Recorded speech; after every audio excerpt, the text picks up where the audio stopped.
victims of injustice suffer a double indignity.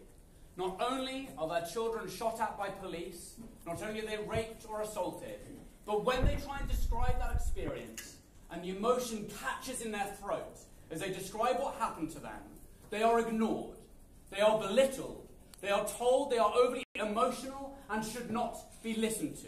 As a result, not only are those suffering the worst injustices shut out, but those who have the most important experiences, the most important social issues, not able to tell their truth. 3 things in this speech. 1, why the norm that says that anger is illegitimate means that it is overwhelmingly good causes and people suffering injustice who are ignored. Secondly, how by switching this norm, their voices are included in discussion, meaning injustice can be discussed and challenged. And thirdly, how emotions generally are a very powerful motivator for changing the minds of a majority into believing you. Because facts cannot do that on their own. You need people to feel empathy.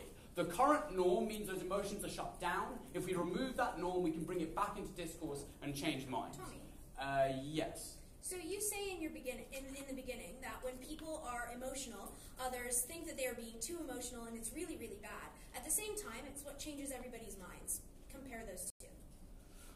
So I think that emotion is powerful, anger and other emotions are. Anger in particular is completely shut out by this norm. We think that by removing the current norm that says anger is not okay, means that anger can once again become a motivator along the other pantheon of emotions like joy or so on, which are more acceptable. So what kinds of things are we imagining here? So things like not being shouted down, things like being told you're not acceptable. Oh, and when it comes to violence, we're going to be a bit more ambivalent on this. Sometimes violence is justified. We think we're going to discuss more the emotional point itself. Okay, point 1. Good people and good causes being ignored. Point. So, no thanks. Point 1. So injustice simply does make you angry. As I said in my introduction, if your son is shot by the police, then grief and anger are emotions that emerge. Similarly, if you're sexually assaulted, if you have microaggressions building up, marginalizing you every day, there will be a point in that day when there is an outburst of anger and it will spill out. And the important thing about anger is it's often beyond rational control. This is the important thing about anger. As an emotion, it is one which says, I have a goal or a legitimate expectation, something has got in the way, and I want to do something to remove it. That is what anger is, and that is what injustice imposes. It is that goal. That's why people who are victims of injustice are angry. Secondly, and most significantly, the construct of what counts as being angry, and what is objective, is constructed by an elite which has been white and male. Which means that male expressions, no thank you, of certain kinds of frustration are not considered to be anger or overly emotional in the way they are in women. So when it comes to the gendered idea, through the 19th century, ideas of womanhood were critically linked to, and manhood were critically linked to, emotion versus rationality. The man was rational, the woman was emotional. Which means that these norms end up hitting women in particular because it is seen as a particular frailty or particular weakness. This is often racialized as well. Similar 19th century ideas of scientific racism saw the white man as being embodying reason and enlightenment, whereas black bodies were not seen as having that property. They were instead animistic and angry. Again, this is why these norms, even though they do shut out some angry men sometimes, mostly hit women and mostly hit people of colour. So note, when the far-right campaign, they say things like, facts don't care about your feelings, or you're all snowflakes, right? Because they don't need to say they're angry. They're being rational to get their point across. So it is the people who are victims of injustice or most marginalised who are ignored in political discussions. So, point 2, how does this change? Once we have this norm that says that anger is legitimate, they're now included in the discussion. 1, they're not shouted down. So in that board meeting when the woman of colour is repeatedly spoken over, and at the end of it she suddenly gets angry and shouts and says, you need to listen to me, that's no longer seen as a frailty, but as a sudden check on the others who say, crap, we've done something wrong here, because this is a legitimate complaint in the same way as pointing out any other set of facts about airtime is a legitimate complaint. So it changes their behaviour. Secondly, they're now invited to media to give talks. So at the moment when it comes to talks at university, you need to be academic. So rabble-rousers aren't invited. It means that you get more white men who are seen as rational and academic. Similarly, when it comes to the media or newsrooms, it's all about just exchanging facts and so on. It's not about being emotive. Again, this means that people of colour and women are just taken out of it. Now we get them into the discussion and they can discuss their issues and try to change things. What you're describing is sexism. When people see a man angry, they think something really must have gone wrong. But when they see a woman angry, they think she's a bit crazy. Why won't respecting anger mostly mean respecting disillusioned white men? So, because as I've described, most of these norms about anger, for the reasons I talked about, mostly hit women and people of colour rather than men. What we're saying here is, and most people on the far right are able to frame themselves as being rational and objective. So it means that at the moment, if we're talking about which causes are more harmed by this norm, it's the progressive causes that are more harmed by the norm against anger than the regressive ones. Okay, point 3. How it is we get certain kinds of change. So we think that emotions are often a powerful motivator for getting certain kinds of change. This is just a fact of human psychology. So grief is a way of getting your views accepted. So gun control uses grief quite powerfully to say, look at these people who are grieving, we need to do something, we need to change it. Anger is emotion, and this response to POI earlier, is an emotion which is specifically taken out of this because there is a strong norm that says anger cannot be included in this. But once we then remove that norm, it means you can use anger to motivate people. This can motivate people to attend rallies, because grief, for example, is a passive emotion. It's one that mourns what is gone. Anger is emotion which says, let's march, let's do something, let's fight. And once you can bring that in, you can get people to come to your rallies. But importantly, you can also change people's moral beliefs this way. Because moral beliefs come from emotion. So if I think, why is pain bad or pleasure good, or why is a rights violation bad, all I can think of is look into myself and say, I would get a bad feeling if that happens to me. That's how emotion drags along. So simple facts about the number of rapes or the number of shootings can't change that moral belief. But once you can start having people discussing their emotions, that's how you build empathy. That's how you change people's views. So what does this mean in terms of actual practical changes? It means now we get more people attending rallies, more people discussing racism in the police force. It is easier to shame the police into changing their policies so they don't shoot people as much. You get more acceptance of the need for things like positive consent. You get more acceptance of the need to fight things like rape, or to get the police to start looking after victims of this more, because you can start pulling their emotions along, because you've got more people in the rallies, because we can build empathy in them. So because you cannot motivate on objective facts alone, because the way anger is construed and is shut out means it is people who are the victims of injustice or marginalised, we must change this norm.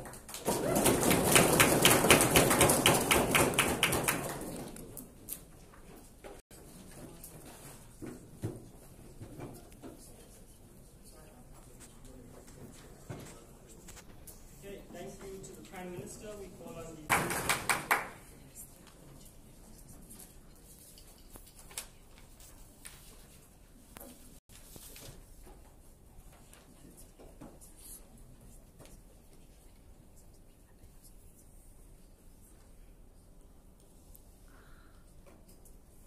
The reason I always freeze when people tell me to calm down in debates is because I'm conflicted. I understand that it would make me lose a debate, or at least make me more likely to lose a debate when I'm angry.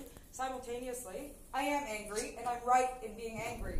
Every time I'm told that my argument doesn't stand because I became emotional, they're wrong. There is no difference between an argument that is factually true and important to someone.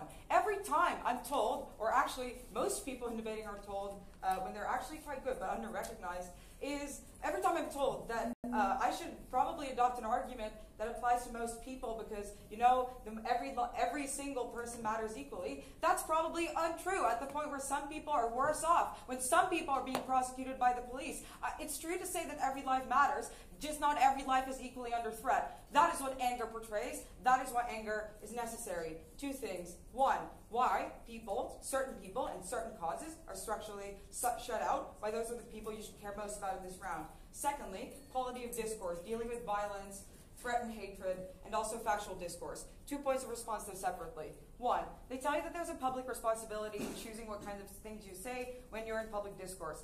Note how much this relies on the debate. If we prove that more people have access to public discourse, and if we prove that the outcomes of that public discourse are better, then presumably you'll fulfill your obligation. Second point of response, they tell you it's important for their side. They want to defend basically facts being used over examples. I'm going to say our argument precedes this claim, right? Note that the only reason why you would be interested in facts, attach any kind of importance to them, or be willing to engage with them, is if you care about the debate at hand. Presumably, facts don't actually affect anyone that doesn't care, i.e., if you're always told that you're too angry to participate in the debate or the discussion or be a politician, then you're not going to come up with your facts anyway. If they want facts, they have to be on government in this side of the debate. Let's talk about the people that are silenced. First of all, the claim that comes in a POI from CO and also in OA, which is the most powerful people win when it's about anger. The first thing to note is, I think it's way more likely that you're angry if you're more injustice than if you're not. The reason is, I feel way more comfortable explaining an argument if I'm not under actual threat, which is why black people in the US are way more likely to be angry than white people in the US, even if they feel some need to retaliate. Note also that often when people are angry, they're only angry at a very selective group. So in order for this retaliation argument to work, every white person needs to feel that when Black Lives Matter campaign happens, they are part of the guilt. I don't think you'd feel guilty for the prosecution or police targeting black people in the US if you are not part of it. So even if there's some kind of anger, it's very restricted to one kind of group. Comparatively, though, anger comes in proportion to what is taken from you. I think people that are most likely to be angry are most likely to be aggrieved. Even if power disproportionately still is with those people that are white and men, at the very least, it's not that the only tactic that works, the only tactic that anyone else could use in response is excluded. They may still be able to win in anger. At least there's someone on the other side who can be angry as well. I think more likely to be angry. But second of all, anger is and has been conceptually defined as not things that white men do. I.e., if I'm angry, and Tommy is equally unlikely, but if Tommy is equally angry, they'll still call me out for being way more angry, because all of the things we associate with anger are still disproportionately projected on women. Even if men white men try to win the anger battle, they're more likely not to be taken as seriously. What did Tommy say and go ignored? He tells you why anger is not only a very legitimate ground for you to want to enter into political discourse, but also why it's very heavily controlled by those people in power. Why it alienates anyone who is angry and feels like that has no place. Some kind of claim that was made was this idea that people, even if they don't violently retaliate, would still claim that they're angry, but in the wrong way, i.e. you are racist and you say you're angry about someone else being angry. First of all, no, racism in the status quo is quite a big part of public discourse because it claims objectivity, and it does so quite successfully. The reason why it's believed is because whatever a racist person says, A, is often not portrayed as angrily because they know they have backing, so it doesn't have to, or it doesn't actually make them as angry as another person would be, but also because they have which basically means they have the luxury to stay calm, but also because the people that are racist and angry aren't construed as such. What does all that mean? It means that the people who are most likely to be disenfranchised, the people who have most reason to be angry, not only aren't taken seriously when they are participating in public discourse, but also structurally unwilling to do so because they know every time someone else throws in a quote-unquote fact that actually affects them personally, they will have no way to respond because if they do become angry, they are told to back off. Talking about quality of discourse, but I'll take closing. Currently in discourse that requires you to be angry and emotional, people are forced to out themselves in their own experiences on a public stage in order to be taken seriously. And women who have been assaulted, or people who are gay, or people who have been a victim of shootings, who wish to keep their experiences private can no longer be included. Wouldn't it be better for them just to debate? If this is about very personal experiences, I think the trade-off is this. Even if that's true, that requires the same exact people to not at all be angry, not at all be emotional when they are questioned in the exact same way. Why do you want us to change policy when it comes to sexual harassment? Well, because I know that the objective facts say that it happens this often, knowing that it is a lived experience of yours, but not being allowed to give yourself up as actually involved. I think those people prefer probably to have the option to be angry. And also note that anger is not at all only on your own behalf. I'm quite angry about a lot of things that aren't about me. I think the reason is because if you know that someone else is angry, that is way more likely to pull you in, way more likely to be something that you recognize, even if it's not the same thing you're angry about, i.e. Tommy's speech. Quality of discourse then. They tell you that they prefer MLK over Malcolm X. I think MLK was quite angry in his speeches, and I think the reason why he didn't aggressively motivate people to be violent is because he was part of public discourse, irrespective of his anger. Reason being, if you're that angry, presumably you'll be that angry anyway. Just the notion of not being allowed any space in public discourse would probably make you way angrier and also way more isolated, way less engaged, way harder to call out at the point where you do want to become violent. Violence stands on side opposition. The other thing they say here is, well, anger is necessitates some kind of feeling of threat and hate. Note that I think hatred is justified way more easily when it's an unemotional topic. Obviously, you're angry for being told that you are a threat to a national identity. That is a claim that can be made that sidelines you in public discourse. Conversely, though, you can very easily explain that a threat to national identity or some kind of group that you're in isn't motivated by hate or anger, but just motivated by rational reasoning, i.e. these people take up more of a national budget or a threat that goes unrecognized. At the end of the day, the team that's going to win this debate doesn't only have to show that there is some kind of preferable discourse without power imbalances, but given the history we have and given what public discourse has become, that anger is a tool that can be missed by those people who need it most, opening government.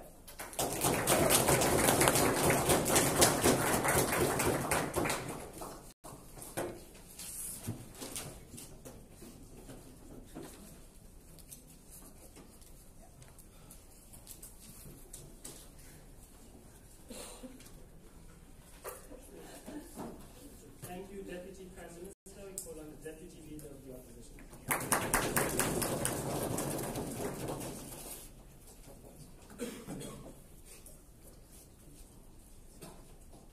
On opposition, we will never argue that feelings of anger are illegitimate. We will never argue that they do not have a place, and we will never argue that somebody who is angry is wrong for feeling that feeling. Unfortunately, opening government sees the emancipation of anger as an end in and of itself, as the emancipation of that community. On opposition, we think that that unfortunately comes at the trade-off of things that we should value much more. Things that we should value much more, such as political compromises that mean that you have better legislation to protect you. We think that it should be valued much more, such as the inclusion of you in other forms of discourse and in other conversations. And we think it comes at the expense of lots of people feeling like they have a place at the table. In this speech, I'm going to get into some clash about what we think the main issues in this round are, and then at the end do some weighing about which issues we think are the most important. What I really want to be clear is that I think Teju says it in her speech, and there really isn't the response that it would have needed. For all of the personal fulfillment arguments we get about expressing your anger, about expressing your sadness, and about expressing those emotions, we think there are spaces that can be set up specifically for you and where that anger is probably going to be better served. So when you are saying I am angry to a group of your peers who understand that anger, they validate that anger, they say you are correct, they say it is justifiable for you to feel that way, and it is fair for you to feel that way. I think that feels better for you. I actually think it sucks what is characterized by opening government. When you say I am angry and this hurts, and all that you get back is people saying, why? That's unfair, like you shouldn't feel like that, it's a bad feeling to have. I think in terms of personal fulfillment, it's much, much better when people exercise their anger in a different way. I also think that that sets you up quite well after exercising that anger to say, okay, how best to deal with this problem? I think it's bad when they say that there are like lots of ways in which people can never come across as rational. I think that probably mischaracterizes the way that people understand their own injustice. I don't think people are incapable of saying, of looking at a situation and looking at how they can be objective. And I think it's important to recognize that people who are of marginalized communities are capable of being objective in the same way that white men are. We defend that being an increasingly prevalent norm that people are all expected to engage in discourse in the same way. One of the main mechanisms, and in fact probably the only mechanism for change that we get, is empathy. So when people feel empathy, that's how they change their minds. They change their minds because they feel like what that harm was is something that is important to another person. I think they only prove that this is useful because they exist in a vacuum, right? They exist where the anger is being portrayed by one side and one side only. But the thing about anger is anger has a target. You have to be angry at something. You are angry at a situation caused by somebody else. You are angry at a situation or a position that somebody else has put you in. The problem is, when somebody's angry at me, my gut response isn't to just be like, oh, I really need to reevaluate myself and see rationally what's wrong with myself. It's to say, I am feeling persecuted because somebody is telling me that I am a bad person, that I am doing something wrong, and that I am being sexist or racist. And even if they are, the unfortunate reality is that empathy goes both ways in those cases, right? And we need to assess in which way this empathy is likely to be triggered. The reality is, when opening government talks about who already has the most power and who already has the most support, I think that defeats this argument at the same time, because you are likely to feel empathy for the people who are the most similar to you. So you are likely to feel empathy for the people that you associate more closely with. But let's say you are angry at your own injustice, and the other side responds by saying, I don't know why they're angry, I don't know why that anger exists, and I don't know why I'm being unfairly targeted in that way. That's actually where you get people that might not necessarily believe you, But don't think that that's the right strategy, but feel like that's a little bit irrational, but feel like that's a little bit too much. And that's actually when you alienate yourself from by far the majority. Unfortunately, when people want political outcomes, so when people want to stop being killed by the police, which they need to do, you need to claim moderates on your side. You need to have people willing to vote in the polls for that. I don't think that alienating people who think that you are unfairly targeting like all police officers or you are unfairly targeting huge groups of people is the actual way to get the change that you need. And I think therefore, when it comes at the expense of the principle Teju provides you with, which is when you make the step into public discourse, you make the step into an arena where your obligation is not just to yourself, you need to reevaluate whether you are suited to public discourse if all you want to express is anger. I think what we get in that case then is the idea that empathy works both ways, and given the power structures already characterized, empathy is likely to work disproportionately in the way of the oppressor. And unfortunately, I think that means that that argument falls. But we get something a little bit interesting. We get from Gigi, first, that it actually doesn't work that way because you only feel anger about situations that affect you. But then we get later in the speech that actually it's really easy to feel anger on behalf of other people. It's really easy to feel anger on behalf of other people facing certain injustice. And so I think that this only proves this argument more right. If people can be motivated to feel that anger, I think that this exists a little bit more. So, when she says every white person needs to be angry at first in order for our side to work, I don't think that that's the case, and I don't think that that's actually likely to have the outcome that opposition wants. No thanks. I think furthermore, when we talk about the idea of what's constructed by an elite, and them embracing this norm of anger, it's about what happens when you get that space at the table, when you break into that discourse, and what that discourse looks like. When Teju talks about compromises, I want to characterize a little bit more what that looks like under our side of the house. So we're not saying that you cannot say, these things make people feel bad, these things make people angry, but what we're saying is that in these conversations, you need to recognize that there is another side. So I don't understand it, I think it's really bizarre, but people get angry when you take away their gun rights. Back half if you have one, opening if not. Opening. Why would you go into a debate that you heavily care about if you can't show that at all? And how does that convince anyone based on factual information? No, but you care about the debate, but you need to assess how you win the debate. I have lots of opinions about this topic that wouldn't be productive to me winning this round. I go into the round assessing how I best win. I have lots of policies I want. There are ways that I can voice those policies that I want, but if the policies are truly the end goal, I need to assess how I enter that conversation.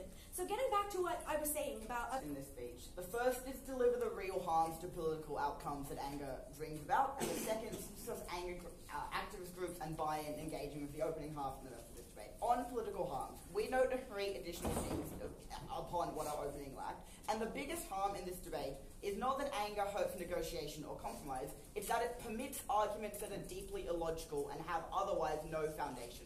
The belief that you are being swamped by migrants is only a belief you can have when you permit anger. All studies show you are likely economically better off and that your life would be improved and you have all these other things, but the fact that we allow people to be angry based on their sole gut instinct rather than any fact in that hurts them. The same way that people can feel angry about increased taxation despite their obligation to do so, or feel angry about increased gun rights, are all reasons that are only permitted under a world in which we encourage people to be angry. And the reason that it's different things about objectivity is that anger cannot be explained in many ways. That the belief that exists is that anger is personal, and that is the arguments that government constantly gives to you, that you're far less able to question someone's capacity to be angry. Closing government gives us 2 constatations here. The first is, it brings the worst experiences to the fore, and I think they kind of give up much of this debate when they explain how we then adjudicate which of those differences. They say, well, you know when someone's not being angry about anything, it's because they can't give you a reason why they're angry, which is exactly the kind of world in which we should encourage those reasons to come to the fore before anything else and cut out the capacity of anger, because that is not the most likely situation you'll do it under their side. If you embrace anger, the way you adjudicate decisions when anger's crossed is who is the most angry about it, which is not at all based on about how justified they are. It's based on how angry they are as a person. How loud can they yell? How many people can they get on their side? And the exact same applies to lived experiences as well. Perhaps you will believe or bring people to have lived experiences to the fore. people who love gun rights have the lived experience of feeling like they have their gun rights taken away, and that does not change under your side. But particularly, the biggest harm there is that the things they want cannot be explained to others, and that means that they're less likely to do things like listen to experts, as Michael Gove says in Brexit negotiations. They will not listen to climate scientists because you say that rational and dispassionate objectivity is not what we should talk about, and that grants everyone the same standing regardless of the capacity to know what they are talking about, and that is what you lose under their side. The second political harm is that you encourage the voting in of people who are far worse, and the clear thing there is that this encourages the swathe of anti-establishment and populist candidates who come in purely off the back of anger, because you attach to anger rather than specific policies.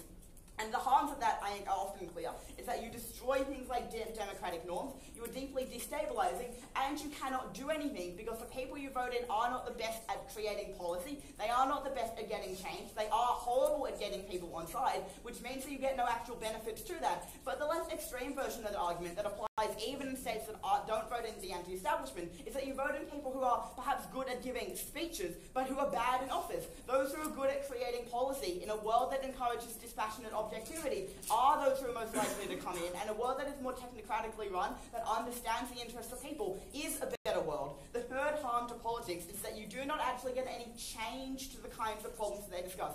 Opening opposition says that maybe the reason you don't get change is because you won't negotiate, but we say even when one side has total capacity to try and make changes, or total ability, you do not, because anger motivates a problem, but never it suggests solutions to that. And you can see that anger about Oscars So White created the most minimal changes that never changed the ways in which voting pattern happens. The Academy had just enough power. Stop Bezos was worse for Amazon workers who came in afterwards because they lost their bonuses, even though they got the policy of you got a minimum wage increase. And the reason that was able to be permitted is because that was an instance where we valued anger to the detriment of policy and objectivity for that. But secondly, anger is directed singularly, that it's often at individual things or issues, whereas the biggest things we need to construct about complex interwebs of things and systems of power that surround sexism and racism, and anger can pick certain elements of them rather than acknowledging how they interact, for the very simple reason that anger cannot be complex, that for all the reasons that is a simple core and base emotion means that the HUD doesn't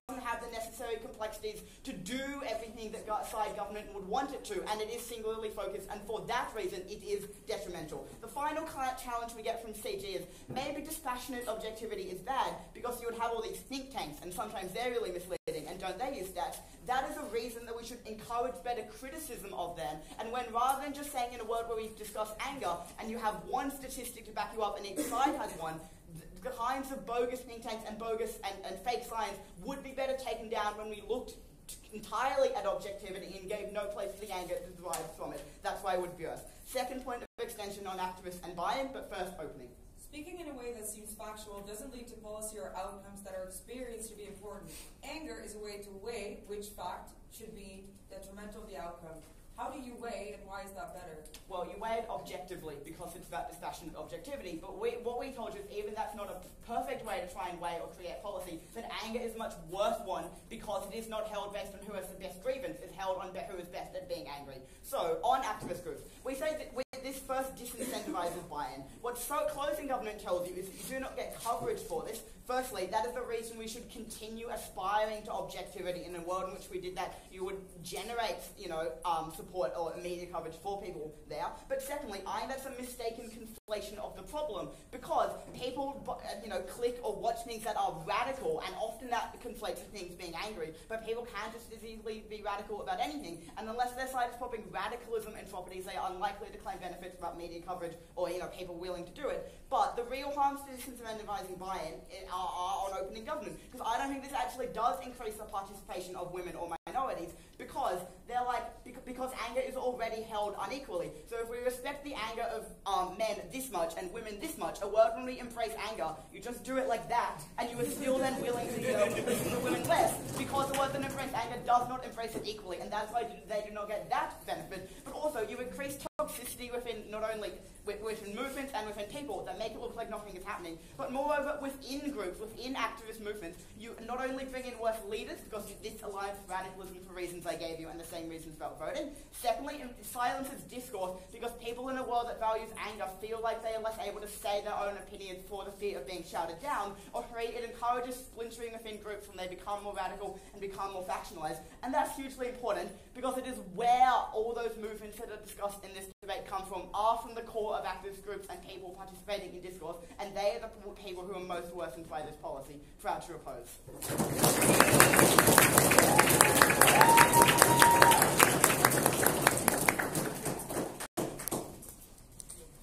Taken away, and you can be angry about children dying in schools. But the fact is, basically no one dies from gun deaths in Australia since we took away gun rights from people. I'm not angry with these opposition teams, I'm just disappointed. Two issues in this speech. First one is about political outcomes. So, in the sense that this debate is based on political outcomes, we have a very weak extension from this closing team. They say, well, we want to maximise buy-in, the amount that people care about stuff, but never follow through that into something actually happening. We would rather that people care about far less things, as Shorty says, stop moving on from hashtag, hashtag, hashtag, and follow through on even one that is important or is factual or has a possible good solution. So, to the extent that you believe that you buy in about less things, but the things that you do buy in are more likely to be true, the solutions are more likely to be effective, and that even to some extent, people are more likely to be convinced to do it because they can be brought around, you've sided with us. So, let's move on.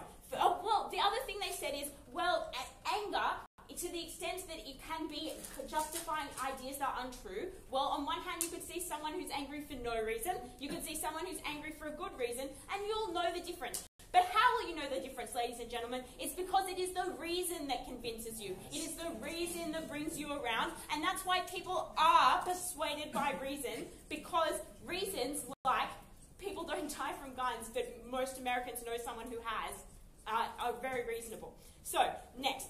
OG says that, well, anger is only in the hands of those who are justified to be angry, as something that they themselves don't justify. In fact, they just seem angry about it. But there's a few reasons why this is untrue. Firstly, because anger can be feigned. Secondly, because facts are much more difficult to be feigned because they can be disputed, whereas anger is something that people hold to themselves and cannot be disputed in the same way. Thomas tells you this. He says, anger gives everyone the same standing to the extent that they can be similarly angry. And so to the extent that both of these teams premise their case in that people will be angry only if they are right, you must believe that that is not true, and for that reason, they fall down. And lastly, we showed early on in this debate in a POI that sexism and racism seep into the norm of anger to the extent it shows that it does not actually prefer people who have been genuinely disadvantaged, because disadvantage and suffering is constructed in your own life and constructed in your own mind, and has more to do with your ability to identify with other people. And so, to that extent, it's not true what they say, which is anyone can be factual, but only minorities can be angry, but anyone can feign anger the same way you can just be angry about anything. So, lastly, we gave you this argument which is like, well, this means that worse people get into power, which is an incredibly powerful argument, and they just concede it. They say, well, the reason we must concede this is because it would be a good way to know which arguments to prioritise what a technocrat should do in power. But we have a few responses. Firstly, you can 100% prioritise things using objective facts analysis, figuring out what would be most effective and what is important.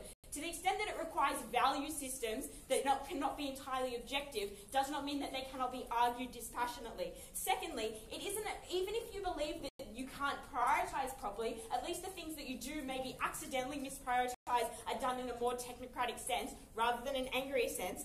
And lastly, we think that ideas that are essentially that people aren't going to be convinced in the same way to get outcomes if they are angry, because it's about whether their anger ends, not about whether the problem has been factually solved. So what's clear is there are far worse political outcomes for them, because that anger is much less productive, and because the ideas are much less productive, but also because they have no follow-through.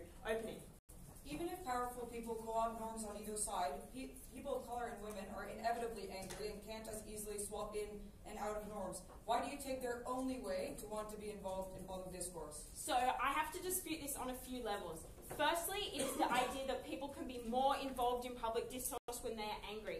We told you that people are more likely to be alienated from public discourse when it is more toxic, because there is more shame and more anger falling back at each other. Thomas tells you that this is when people are less likely to be able to express themselves because they're more likely to be shamed out of it. But when someone only responds to you with a dispassionate argument that doesn't actually feel like a slap across the face in the same way, that is when people are more willing to engage. And another level of this is he tells you this operates mostly in activist circles, because most women and minorities do not spend all of their time just on the public stage or on TV, but becoming real activists among each other.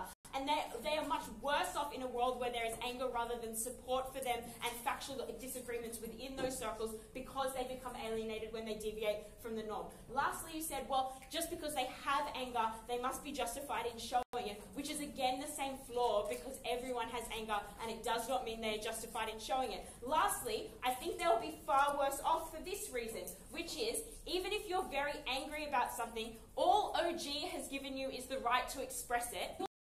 That actually works, and we find the factual basis of your problem. And Thomas tells you this. So, to the extent you care about the anger of women and people of colour, what you should care about far more is not the ability to angrily say Black Lives Matter, but to assess the viability of law reform versus body cams, because less people will die and more bad cops will be off the street, less people will be angry in the long term, and that is a good thing. So, what's clear? So next, moving on to basically this extension from them again, which is like, well, people have differing access to facts and information, but everyone can be angry. And this on the face of it seems like a good argument. It's like, well, if you didn't know a fact, then you'd be totally out of it for now on.